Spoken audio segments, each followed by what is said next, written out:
Toute cette semaine, nous sommes dans les Vosges, à l'Auberge Saint-Amé, en compagnie d'Anaël, le chef. On va réaliser donc la première recette de cette semaine, un amuse-bouche. Un beignet de lentilles corail à la truite fumée. Ça marche.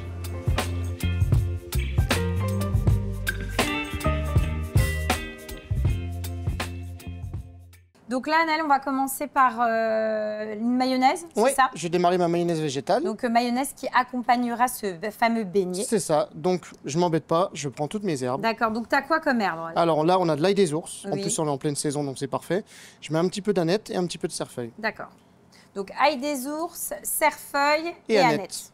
Ensuite, Donc je mets mon huile de pépin de raisin. oui, tu peux me donner à peu près tes quantités? Là, j'ai 60 centilitres. D'accord, Ensuite, on va faire un peu de bruit. d'accord. Et on mixe le tout. Voilà. Donc on y va.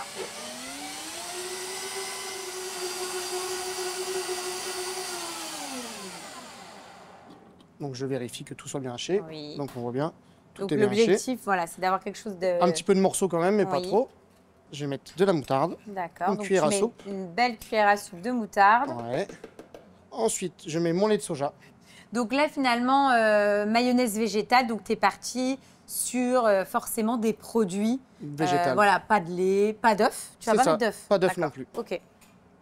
Et une petite touche de... Vinaigre de vin. Ok. Donc je travaille avec un super vinaigre de vin qui vient direct d'Espagne. Ok. Et du donc, coup, il va apporter la petite touche d'acidité un qui petit va peps. bien. Et qui On va donne mettre du 3 peps. cuillères. Ok. Ah ouais, quand même. Ok, 3. Alors on va mettre 2 parce que c'est une grosse cuillère. Je Sur referme mix. et là, la magie va s'opérer. Et c'est là, finalement, que la mayonnaise va C'est ça, et c'est direct, on peut monter regarder, et, ça va monter directement quoi, au fur et à mesure que je vais accélérer. Ouais, d'accord, ok. C'est là où elle va prendre la consistance d'une mayonnaise. C'est ça. Et voilà, là on est bien. Ah là, c'est bon. C'est tout bon. Est-ce que cette mayonnaise-là, je peux la faire comme toi, minute, ou tu me conseilles de la préparer en amont Alors, on pourrait la faire minute, mais moi je préfère la faire d'avance, comme ça a le temps d'infuser. D'accord, et au moins, que on a tous les les herbes, goûts, finalement, prennent c'est bien, infusent bien. Et là, Ah ouais, voilà, elle a on voit la consistance. texture, Ah ouais, non, mais nickel. Donc là je la Ok. débarrasse. Donc, on la c'est tout bon. réserve et Ouais. après, on s'occupe de notre beignet. C'est ça. Donc là, on a des lentilles corail. Ouais, on a des lentilles corail donc, qui viennent d'Harold, de Fabienne et Guillaume Malglaive, donc les D'accord. petits producteurs des Vosges. Ouais. Donc je travaille avec eux. Donc, pas très très loin. Et donc, en gros, le principe, c'est tu les. Et ben fais là, tremper. je prends mes lentilles, Oui. je les fais tremper dans de l'eau et minimum 2 heures. Il ne faut D'accord. pas non plus trop pousser parce qu'après ça fermente. Donc le but c'est 2 heures. Et après du coup ce que je fais, je les prends. Pour 300 grammes de lentilles, je mets 110 centilitres d'eau. D'accord. Je passe au blender, un petit peu de sel, Tu mets pas d'assaisonnement? un tout petit peu de sel, mais D'accord. léger. Ok. On l'assaisonnera après. Donc après je prends ça. Donc passer au blender, ça fait mon appareil comme ça. D'accord. Donc, c'est cet appareil-là qui va nous permettre de réaliser notre... C'est notre pâte à beignet, C'est en une fait. pâte à beignet. Et Ok. on peut dire que c'est une pâte à beignet express sans levure quoi. Pour finir. Oui, il n'y a rien d'autre. Là, c'est Non. simplement la lentille que tu as mixée avec un petit peu d'eau ou C'est non, ça, pas un petit forcément peu d'eau. Et De si c'est un cuisson. peu liquide à la maison, Oui. on peut mettre un peu de farine pour tricher, D'accord. justement pour épaissir un peu Ouais, cet appareil. ce que j'allais dire, c'est ça. L'objectif, c'est d'avoir quand même quelque chose qui se tient, qui ne soit pas trop liquide C'est pour ça. réaliser le beignet. C'est ça, parce que sinon ça tombe au fond de la friteuse. Ok, ça Donc, marche. pour l'assaisonner, du coup, j'ai ciselé un peu d'ail des ours. D'accord, donc on reste dans l'ail Voilà. des ours, hein, c'est le produit du moment. Je mets ma truite fumée aussi. D'accord. Donc des petits dés de De truite truite fumée. Et là, du coup, je mélange. Ok. Je vais mettre un peu de piment d'Espelette pour relever un peu le goût quand même. Mhm. Et on va mettre un peu de sel. D'accord. Après, sel, on va pas trop abuser parce que du coup, La la truite va fumée, rappeler le sel aussi. Quoi. Et quand même assaisonné et on mélange le tout. Et voilà. Et ça, c'est bon, notre pâte à beignet, elle est faite. Là, c'est prêt à frire. Donc là, on va passer à la friteuse pour réaliser nos beignets. C'est ça, exactement. Je façonne mes quenelles. D'accord. Donc en gros, tu prends 2 grosses cuillères, Voilà. Et je fais tomber. comme ça. Hein. Et c'est tout bon. Et dès que c'est remonté, bah, c'est bon. C'est ça. On assaisonne et on envoie. Donc là, c'est bon. Hein, on a nos beignets qui. Ouais, qui donc ont les cuit. beignets sont cuits. Donc Ouais. je les assaisonne un petit peu quand Ouais, même. tu à rajoutes quand revoir. même un petit peu de sel après ta cuisson. Voilà. Après, on les dispose sur notre plat Voilà. pour envoyer. Voilà, sur la petite planche apéro. Voilà. Je vais mettre un peu de zeste de citron pour un petit peu de fraîcheur. Et du coup, j'ai la mayonnaise puis qu'on a la fait tout à l'heure. fameuse Donc on mayonnaise. voit qu'elle tient. Ah ouais, non, mais c'est un truc de fou cette maillot. Et ben magnifique. Et voilà. Et on va goûter. Alors c'est parti. Donc là, l'idée c'est de prendre un beignet. Un peu de tout. Et puis t'assaisonnes. il faut que tu fasses avec moi. Hein. Ah bah oui. Je te rejoins. Tu goûtes. J'en ai mis beaucoup de la maillot, moi. C'est bon, mais c'est chaud. Ouais, mais c'est trop bon. En fait, la mayonnaise, elle est dingo. En plus, bah, on sent vraiment bien l'ail des ourdes qui est là. Puis le beignet, ça reste quelque chose qui est gourmand. J'aime beaucoup le fait de retrouver de la truite à l'intérieur et de la mâche. C'est vraiment sympa. Et puis, franchement, la mayo, moi, je la trouve top parce que là, on est parti sur de l'ail des ours et les herbes du moment, mais on peut très bien l'imaginer avec de la coriandre, etc. Après, c'est en gros, c'est une bonne base. Ouais. Donc, ouais, non, c'est vraiment top. C'est hyper frais, quoi. C'est le moment, quoi. Non, c'est top. Pour commencer et se mettre en appétit. Voilà, exactement. Alors, du coup, la suite, c'est quoi? Alors, la suite, c'est un tartare de bœuf retour de Thaïlande. Donc, pour le tartare, on commence par notre viande. Eh ben, je prends ma viande. Ok, donc là, tartare coupé au couteau. Oui. T'es parti sur quelle pièce de bœuf? Eh bien là, je suis parti sur de la bavette Angus. Justement, il y aura un petit peu de mâche.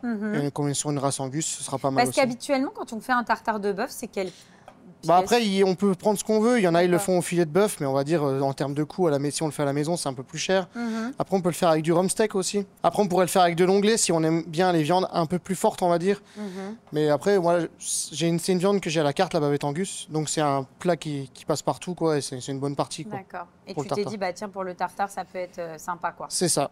Donc là, on coupe le cornichon. Donc là, tu as des gros cornichons. Ouais, je me mets volontairement un peu plus gros parce que du coup, on va mettre des cacahuètes aussi. Donc ça fera un petit peu de mâche aussi. Généralement, c'est vraiment haché. Mais voilà, pour un petit peu rappeler, on va mettre un peu plus gros. Voilà. Donc, le cornichon. Ensuite, on va mettre les capres. Je vais les recouper aussi un petit peu léger. Hop. Les capres. Voilà. Ensuite, donc tu es parti sur un oignon rouge. Voilà, celui-là, on va le couper assez finement. Oui. Donc, oignon rouge assez finement. Voilà. Donc là, on passe à l'assaisonnement. Hein. Donc voilà, donc je prends une fourchette, que c'est vraiment mieux pour assaisonner et puis surtout pour bien mélanger. Donc là, je pars sur les cacahuètes. D'accord. Cacahuètes salées. Oui, qu'on a un petit peu coupé. Que tu as coupé légèrement. Légèrement au coupe. Là, j'ai une très bonne huile d'olive. Oui. Je mélange dans mon pesto menthe et coriandre. Alors, ton pesto, dedans, on a coriandre et menthe fraîche. C'est ça, autant temps pour temps. Temps pour temps, tu mélanges et tu mets quand même un petit peu d'huile d'olive. Un petit peu, ouais, carrément. Il y a quoi? Il y a huile d'olive et est-ce qu'il y a aussi des noisettes, des choses comme ça, pignons de pain? Non, rien. Non, voilà, là, on a ça. Donc, en fait, tu as juste les herbes et l'huile. C'est ça. Donc, je mets ça. Et temps pour temps de menthe et coriandre. Ah, le mieux, c'est de faire en grosse quantité quand même à la maison parce que si on fait pour peu, ça n'a pas le même résultat. Donc là, voilà. Tu mélanges un peu. On met ça. Ensuite, là, la sauce soja sucrée. 3 belles cuillères. Voilà. Après, on va rectifier l'assaisonnement au bon vouloir. La salée. La salée. Sauce soja salée. Ouais. Donc j'en mets peut-être moins parce que du coup, c'est salé. Et là. Et tu mets de l'huile d'olive. Et on va mettre un petit coup de sel. Et ensuite, je mélange. Oui, en fait, le pesto et les différentes sauces soja et l'huile, ça crée le liant. C'est ça. Et ça va vraiment, comme les deux autres recettes, ça fera vraiment les côtés herbacés, quoi. Et qui va tout de suite pepser en bouche. Et donc là, c'est bon? Voilà, là, c'est bon. Et donc là, on n'a plus qu'à dresser. Donc, je prends mon tartare. Oui. Donc, t'emporte-pièce pour avoir quelque chose de joli. T'en mets pas mal, hein? Ouais, j'allais dire, ouais. Bah, si t'as faim, ce sera le moment. Hein. Là, il s'est dit, voilà, Ouais, vous partez plus après. Ouais, voilà. c'est une belle entrée quand même. Ce sera pour moi alors. Hein? Je fais une plus petite pour toi. Bah, je pense que j'ai pas de doute que ça soit bon, mais bon, il y a d'autres recettes dans qu'on va goûter. C'est généreux ici. C'est ça. À l'auberge, ça rigole pas. On cuisine avec le cœur ici. C'est notre slogan, c'est notre logo. Donc on va mettre un petit peu de cacahuètes pour rappeler. D'accord, donc tu remets, hop.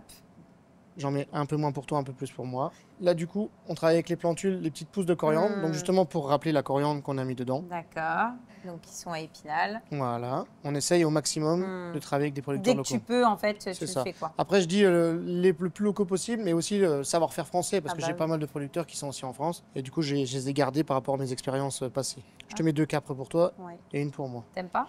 Non, je suis pas fan. On va mettre un peu de pickles d'oignons rouges. D'accord, donc des oignons rouges en pickles. Voilà, vinaigre, eau et sucre. J'en mets pas non plus pour moi, je suis pas fan. En fait, c'est 2 recettes. C'est ça, 2 assiettes, 2 différentes. Et voilà. Là, on goûte. C'est bon. Eh ben écoute, on y va. Bon, on y va. Hein. Eh ben allez. Hop. C'est top. Alors moi, à la base, je suis pas une grande fan du tartare. Parce que justement, je trouve que l'assaisonnement me correspond pas. Je n'ai jamais trouvé quelqu'un qui... Et pour le coup, je suis une grande fan de tout ce qui est asiatique, etc. Et j'aime beaucoup ça.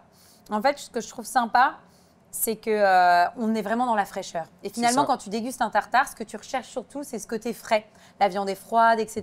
On aime beaucoup manger du tartare. Alors, et puis là, on arrive sur les beaux jours. C'est ça, c'est vraiment le moment parfait. Et le fait d'avoir mis menthe, coriandre, ce pesto-là est vraiment ça fait vraiment un gros coup de peps et de frais. Et c'est très, très bon. Et j'aime bien le fait de retrouver, tu sais, là, j'ai eu... La mâche. Ouais, exactement. Tu as tout le goût des éléments qui arrivent en bouche. Et tu as vraiment de la mâche et ça, c'est vraiment sympa. Donc, top. Franchement, belle recette. On fait quoi ensuite? Ensuite, on va faire partir sur un lieu jaune avec du petit épeautre. Donc, pour accompagner ton poisson, tu es parti donc sur de l'épeautre que tu as cuit au préalable parce que c'est peut-être un peu long. D'ailleurs, tu le prépares comment ton épeautre? Déjà, pour le préparer, il faut le faire tremper. D'accord. Comme ça, en fait, on va gagner du temps de cuisson, justement. C'est comme les lentilles, quoi. Voilà, exactement. Donc, on peut gagner du temps de cuisson comme ça. Donc, ce que j'ai fait, je l'ai cuit simplement au bouillon et rafraîchi. Et du coup, ça va m'en servir après. D'accord. Donc là, c'est l'épeautre. Et en fait, finalement, on va lier un peu comme un risotto. C'est ça. On peut dire ça comme ça. Et on va le lier donc avec une... Avec une sauce tomate. Donc en fait, je fais démarrer les échalotes. D'accord. Je mets mon concassé de tomate comme ça. Donc là, concassé de tomate brute avec échalotes. Voilà, c'est ça. Après, en fait, là, on a la suite. On la confie pendant 1 heure. Et donc là, on va le mixer. Donc voilà, je le prends. Je vais mettre au blender. Hop. Donc tu le verses dans ton blender. Et c'est là que je vais mettre le beurre. Tu m'avais dit il y aura beaucoup de beurre. Tu m'avais prévenu. Hein. C'est ça, c'est de la cuisine généreuse. Mais c'est les beaux jours, il faut un petit peu manger un peu de beurre. C'est bien, non, mais c'est bien parce que finalement, Annelle, tu nous as fait les 2 premières recettes avec beaucoup d'herbes. On était vraiment dans le printemps, etc.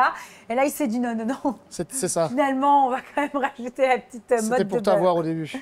Donc du coup, là, je vais émulsionner le beurre. Et donc là, on mélange la tomate avec le beurre. Et c'est là qu'en fait, ça va changer totalement la texture. Et on va avoir une sauce hyper crémeuse. Ouais, là, ça l'émulsionne finalement. Oui. On la monte au beurre, quoi. C'est ça. Et voilà. D'accord. Ah oui, ok. Super. Et donc ça, c'est bon. Tu la remets en casserole. On la remet à chauffer, mais avant, on va mettre le petit épeautre dedans. Là, l'épeautre, il est brut. Il est brut, ouais. Il est cuit simplement, effectivement, avec un peu de bouillon. Voilà. Puis c'est vrai que l'épeautre comme ça, c'est un peu sec. C'est un peu sec, ouais. C'est comme ça fait un peu étouffe chrétien. C'est ça. Donc là, l'idée, c'est effectivement de l'enrober avec ta fameuse sauce tomate beurre. Et là, pendant que ça chauffe, on va cuire notre poisson. D'accord. On va mettre ça tranquillement. Voilà. On va mélanger. En fait, on enrobe notre épeautre. C'est ça, exactement. Avec cette préparation à la tomate. Là, c'est le petit épeautre. Et on a notre sauce parmesan, donc on l'a fait au préalable aussi. Oui. On a fait revenir des échalotes. D'accord. Avec du vin blanc. On a fait réduire. Et après, on a crémé. Et après, j'ai repassé au blender avec de la crème et du beurre. Donc, je la fais chauffer aussi, le temps que tout chauffe. Et là, comme ça, on peut passer à la cuisson de notre poisson. Ça marche. Je récupère le poisson et on va sur le chaud. Oui. Donc là, la cuisson de notre poisson que tu as déjà donc portionné. Oui, je les ai portionnés. Je sale un petit coup. Un petit coup de piment d'Espelette. Ouais. Donc là, on est sur du lieu jaune de ligne, de Concarneau. Je mets un petit peu d'huile d'olive. D'accord. Je mets un petit papier sulfure sur la plancha pour être sûr que ça colle pas. Côté peau. Côté peau, parce que ce qu'on veut, c'est une belle peau bien croustillante. Oui, tu veux vraiment avoir le côté croustillant de... Oui, comme ça, on va bien le colorer. Et après, on va le passer au four 4-5 minutes. Et après, on pourra envoyer. Finaliser la cuisson. Oui. Donc là, la première cuisson du poisson est faite. Il y a encore un petit peu de cuisson donc au four. On va terminer. Oui. Hein, histoire qu'il soit toujours nacré à cœur, mais de bien finaliser la cuisson. Et après, on dresse et on goûte. Donc là, on part pour le dressage. Donc là, tu mets effectivement ton épeautre, petit épeautre. Oui, petit épeautre à la tomate. À la tomate. Je vais émulsionner ma sauce. Ah. Toujours au dernier moment. Toutes les sauces qui partent d'ici, on les émulsionne au dernier moment. Oui, là, tu recherches le côté un petit peu voile, aérien. C'est ça. On va le voir direct quand je vais poser. Ça va se voir directement. Je pose mon poisson. On va finir. Un petit peu de sel quand même. Ouais. Une petite touche de sel. Et après, donc là, c'est... C'est un pesto de basilic. D'accord.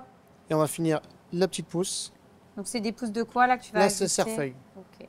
Bon, on y va, c'est parti. Allez. Pour le mieux, c'est de prendre un peu de tout. La bouchée parfaite, comme on dit. Oui. C'est top. En fait, c'est très très bon. Ce qui est sympa, c'est effectivement le mariage avec la tomate qui est très adoucie. Très embeurré. Ouais, très embeurré, mais du coup, ça l'adoucit énormément. Et puis, ça permet finalement d'assaisonner, de condimenter un petit peu ton poisson. Oui. Et avec la petite sauce, là, on est vraiment dans une recette, je trouve, tu vois, gourmande. Et en même temps, avec des touches méditerranéennes, tu vois, la tomate, le pesto, ça appelle le beau temps. Le parmesan, voilà. On est vraiment sur une belle recette printanière. Mais la cuisson du poisson, elle est vraiment top. Donc, on sent l'expérience du Finistère pendant quelques années. C'est ça, juste 10 ans. Ensuite, on va travailler de la viande. Oui, on va faire un palomita de cochon ibérique et un écrasé de pommes de terre. Donc là, on commence par notre palomita. Ouais, la palomita, c'est quoi exactement? Eh ben, c'est équivalent dans le bœuf à l'entrecôte, en fait. D'accord. Donc, sauf que là, on est sur du porc. Voilà. Du porc ibérique, la race, c'est le rouge de Castille. D'accord. Donc là, c'est un produit qui vient d'où? Donc du coup, j'achète ça directement, ça vient de Madrid en Espagne. D'accord. Et c'est un producteur c'est des Français qui sont basés en Espagne, qui est marié avec une Espagnole. Et du coup, ils adorent tout ce qui est produit d'exception. Et justement, je travaille avec eux sur pas mal de produits. D'accord. Donc notamment, effectivement... En l'occurrence, celui-ci, ouais, la palomita. Et aussi, on va travailler le chorizo, ça vient aussi de chez eux. Alors là, ouais, c'est un chorizo Bellota. D'accord. Qui est ici. On va s'en servir justement pour mettre dans notre écrasé de pommes de terre. Pour le parfumer et l'aromatiser. Mais avant, on va faire une sauce à base de chorizo, mais je ne prends pas le même parce que j'ai besoin d'une qualité de chorizo. Donc là, on laisse comme ça ou non? Non, on laisse comme ça coloré, on va Donc là, tu veux une belle coloration. Oui. Et puis on la surveille, on retournera au. Voilà, des deux côtés. Là, on va la laisser gentiment colorer. Ouais, elle sent déjà une belle couleur. Voilà. Okay. Et donc pendant ce temps, on va préparer notre... C'est ça, on va démarrer la sauce. Ouais, donc je fais chauffer ma casserole. Donc là, tu mets un petit peu d'huile. Voilà, je vais mettre mes échalotes. D'accord, donc tu as ciselé des échalotes. Voilà. Bah, y a un peu de verre aussi. Oui, j'ai un peu de cébette. C'est ça, un peu de cébette qui me restait. Donc là, le chorizo, là, je suis parti sur un chorizo culard. D'accord, c'est juste pour la sauce. Donc c'est ça. C'était pas effectivement. Ça apporte le goût du chorizo, mais c'est pas un chorizo Bellota. D'accord. Et là, je mets les piquillos. D'accord. Donc le poivron piquillos, voilà, qu'on trouve très facilement maintenant. Oui. Donc là, je laisse revenir et après, je vais mouiller au fond. Donc là, tu retournes la viande dès qu'elle a pris une bonne coloration. On le voit, ça a croûté sur le dessus. Oui, carrément. Ouais. Tu veux la même chose de l'autre côté? De l'autre côté, oui. Et après, on partira sur 6-7 minutes de cuisson. C'est ce que j'allais dire. En tout, on va le cuire combien de temps? Eh bien, 7 minutes. On va dire, allez, 1 à 2 minutes sur la plancha. D'accord. 6-7 minutes. Et après, on va partir sur 6-7 minutes aussi de repos. Donc là, une fois qu'on a bien fait revenir, on met notre fond blanc de volaille. Donc là, fond blanc. Il ne veut pas couler. Hop. Voilà. Et là, on laisse. Donc là. Et là, on va laisser. Sur les côtés. Et là, on va laisser tranquillement. 20-25 minutes. 20-25 minutes. Donc là, ça, on va laisser tranquillement. Oui. Donc là, la viande, c'est bon. Hein. Recto verso, on a une belle coloration. C'est ça. Et donc là, on part ensuite terminer la cuisson au four. Tu m'as dit pendant 7 minutes. Hein, c'est ça. À combien? À 180 degrés. 180 pendant 7 minutes.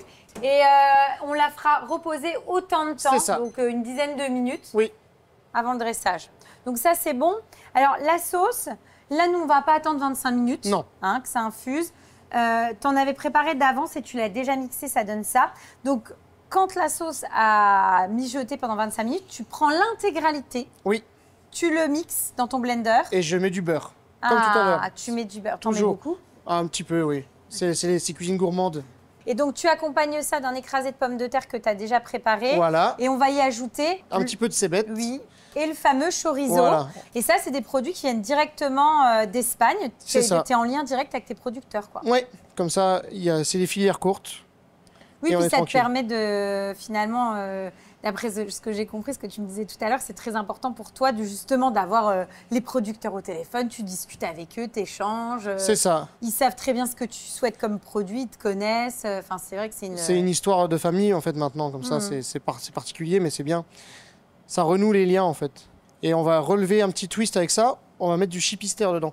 Donc, c'est un assaisonnement basque à base de piment d'Espelette et de vinaigre. D'accord. Donc Ok. ça va Donc, revenir c'est d'un voilà, petit... vinaigre, ail, piment d'Espelette. Ok. Voilà. Et pareil, Et ça l'huile c'est de une maison tournesol. basée dans le sud-ouest qui fait ça. Ok. La purée, donc je l'ai laissée en chauffe. Donc, écrasé de pommes de terre, t'as cuit tes pommes de terre comment? J'ai cuit une pomme de terre dans l'eau. Tout Je simplement. les ai écrasées au mortier. Oui. Et j'ai pas mis de sel puisque j'ai déjà assaisonné à base de vinaigre et tout.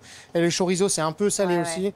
Donc du coup... T'as pris une variété en particulier, la de pommes de terre? Et ben en fait, Tu me on conseilles quoi? travaille avec un petit producteur qui est basé à Saint-Étienne-l'Hermiermont. Ok. Donc c'est sa production à lui, c'est Monsieur Guyon. Donc du coup c'est lui qui me livre toutes les semaines D'accord. les pommes de terre. Et là, donc, tu mets ta cébette, Voilà. ton chorizo et ce fameux... Chipister. On dirait un jus de carotte. Ouais. Hein. C'est très très bon. Et voilà. Ok. Et là, Comme ça on n'a mélange. plus qu'à chauffer et c'est bon. Donc là, on va attendre que la viande repose. Et puis, d'ici un peu moins de 10 minutes, on pourra dresser et goûter. Mais pour vous, ça sera tout de suite. Donc là, notre viande a bien reposé. Oui. Donc là, On la coupe. je vais la couper. Donc là, au niveau de la cuisson, c'est bon? Oui, j'ai poussé un peu plus la cuisson, mais Ok. on peut manger bien rosé. D'accord. Hein. Après, c'est du porc, mais ça reste du porc ibérique, donc on peut le manger rosé. Là, Donc tu là, le poses là pour le temps que je enlever reste. l'excédent s'il y a un petit peu Voilà. de cuisson qui ressort. Hop. Je vais mixer ma sauce. Donc là, on voit qu'on a une belle couleur. Et donc là, Donc on là- va emporte-piécer notre écrasé de pommes de terre. Ouais, avec le chipister, le chorizo Ouais. et la cébette. Bon, allez, on va pas en mettre trop. On est en fin de tournage. Ah là là, dis donc. Non, mais c'est bien parce qu'à l'auberge, on sait qu'on va repartir, on n'aura pas faim. Ah, bah, souvent les gens ils repartent avec des boîtes même. Hein. Ils C'est- repartent avec leur doggy bag. Hein. Bon. Au début, c'était encore pire. Alors, T'es on dit, généreux, non, mais- c'est ça. Donc La là, cuisine, c'est de la générosité. exactement. Super. Là, on va mettre notre sauce.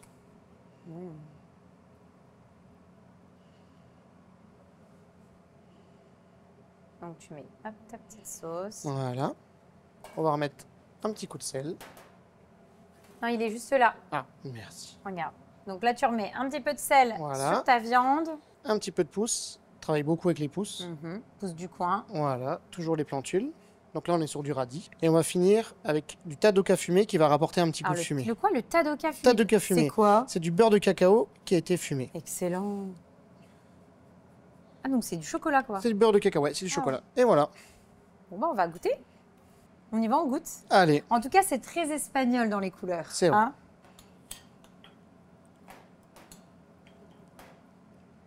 C'est top parce que je trouve que c'est vraiment un plat qui nous fait voyager en Espagne. Alors déjà, bon, effectivement, le porc et la viande est vraiment excellente. Elle est vraiment pas sèche. On est vraiment sur quelque chose qui est divin. Et ce qui est sympa, c'est retrouver le chorizo, le poivron. et le Tu petit sais, goût fumé. toutes ces notes fumées, chorizo, qui nous font vraiment penser au sud-ouest, à C'est un bon l'Espagne. mariage. Ah ouais, c'est vraiment un plat qui invite au voyage et qui se prête bien en ce moment. On a besoin de soleil, on en C'est a ça, envie et là, on en exactement. a dans l'assiette. C'est vraiment top. Vraiment, vraiment très, très sympa. Encore une belle recette. Je valide, chef. Merci beaucoup. On va faire le dessert avec Mélissa. Oui, Donc, ma femme. voilà, qui travaille avec toi et qui finalement fait les desserts. Voilà, tout le vous les faites dessert en duo. Oui. Est-ce que tu sais ce qu'elle a prévu? Oui, elle va faire une namelaka et un biscuit d'aquoise avec une mousse vanille. Donc là, on récupère nos blancs d'œufs Voilà, que tu as montés donc avec du sucre. exactement. 100 grammes de C'est ce que blanc j'allais d'œuf dire. que j'ai mis Ouais. avec 100 grammes de sucre, Ok. pas trop sucré, parce qu'on va apporter la poudre de noisette Ah. et notre sucre de glace en plus. D'accord. Donc là, tu as. Je suis partie sur 250-250. D'accord. Donc temps pour temps, sucre glace et poudre de noisette. Exactement. On va mélanger Ok. ensemble. D'accord. Donc là, moi, j'ai déjà mélangé Oui, oui. ensemble aussi le sucre, Le sucre glace et la poudre de noisette. noisette. Et donc ça c'est la base de notre dacquoise. C'est hein. ça. Et donc le blanc d'œuf, pas trop serré. Oui. Hop. Et là, on mélange. On met Qu'est-ce qu'on appelle une dacquoise finalement? C'est quoi exactement? C'est un gâteau à base d'amandes. D'accord. Enfin, d'amandes, quelque chose d'assez léger, assez D'accord. aérien. C'est vraiment une des bases classiques de la pâtisserie pour les Ok. entremets, pour les gâteaux. Hein. D'accord. Donc là, on va la mettre en poche et après, on va la coucher dans un cercle. Exactement. Donc là, tu as du papier sulfurisé, J'ai mis mon cercle. tu as cerclé et donc là, tu vas coucher tout simplement ta pâte à dacquoise. Tu vas faire comme une tarte. C'est ça. Ah oui, d'accord, ok. Là, on a notre base. D'accord. Voilà. Et donc, hop, l'idée, c'est effectivement de remplir C'est l'intégralité. ça. Bon, après, nous, pour notre dessert, on va utiliser un emporte-pièce. Là, c'est vraiment juste pour... D'accord. Bah, c'était pour délimiter quand même C'est ça. la dacquoise. Hop. On va mettre au four 5 minutes à 200 degrés. OK. Et on termine à 180 degrés 20 minutes. C'est parti. Donc, pendant que ça cuit, on s'occupe de quoi? Notre mousse vanille, c'est La ça? mousse vanille qu'on va devoir laisser reposer une nuit. D'accord. Dans l'idéal. Donc, là, toi, tu en as préparé une. On utilisera celle que tu as préparée, mais on va la réaliser ensemble. Donc, bah, je te laisse me montrer. Eh ben, on est parti sur 400 grammes de lait. D'accord. Là, j'ai 200 grammes de crème. D'accord. Donc, je suis partie sur de la crème 35%. Oui, donc assez riche hein, pour bien que ça se tienne. Et 30 grammes de sucre. On ajoute un peu de vanille. Donc là, toi, tu as carrément de la pâte vanille, on va dire ça comme ça. À la maison, vous pouvez prendre une gousse, vous l'ouvrez en deux, vous récupérez bien tous les petits, C'est le même principe. Hein, les petits grains. C'est ça. Et ensuite, on va porter à ébullition. Donc, on va sur le chaud. En attendant, j'ai préparé ma gélatine. D'accord. Donc là, je suis partie sur 4 feuilles et demie. Pour cette quantité-là, Pour cette 4 quantité-là. feuilles et demie. OK. Et dès que ça aura bouilli, on la mettra la gélatine dedans. Donc là, c'est parti. Hop, on prend notre On gélatine. récupère la gélatine, on la détrempe, hein, on retire l'excédent d'eau, on la met dans notre préparation qui sent bien la vanille et on mélange le tout hein, pour dissoudre notre gélatine. Et là, nous, on va mixer cette préparation. D'accord.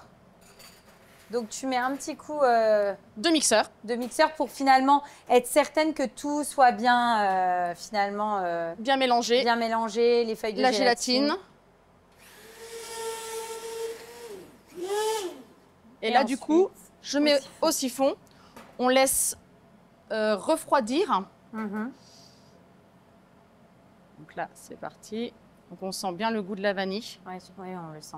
Elle est hyper odorante. Donc là, c'est bon, on va la fermer. Tu vas le cartoucher combien de fois?